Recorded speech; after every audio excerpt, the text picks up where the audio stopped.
Good morning అందరికీ. Just నిన్న news చూసారా మీరు? మన ప్రధానమంత్రి మోడీ పైన అటాక్ చేయడానికి అంటే అసాసినేట్ ముగ్గురు బీహార్లో ఉన్న ముగ్గురిని అరెస్ట్ చేశారు పోలీసులు. వీడు ఒకడు ఏం చేసిండంట, డైరెక్ట్ సిఐఏకి మెసేజ్ పంపించిండంటే నేను మోడీని వేసేస్తాను, నాకు ఎన్ని పైసలు ఇస్తావు చెప్పండి. ఇది తెలిసిన తర్వాత ప్రతి ఒక్కరికి ఒకటే క్వశ్చన్ వస్తుంది, మోడీని వేసేయడం అంత ఈజీయా? పక్కకు కోడినో మేకనో పట్టుకొచ్చి కోసినంత ఈజీ అనుకుంటున్నారా?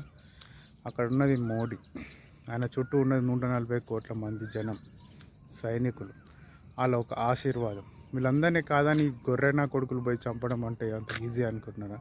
కానీ ఒకటి మాత్రం చెప్తున్నా, ఈ దౌర్భాగ్య నా కొడుకుల్ని మాత్రం ఎన్కౌంటర్ చేసి పడేయాలి.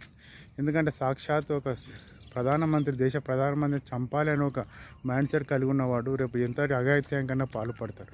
సో బెటర్ ఇది ఒకవేళ కన్ఫర్మ్ అవుతే వాళ్ళు చేసింది నిజమే అనుకుంటే మాత్రం కొన్నిసార్లు తప్పదు, ఇండియాలో కూడా నడి రోడ్డు మీద ఉరిదీయాలి నా కొడుకుని. జై హింద్, జై భారత్.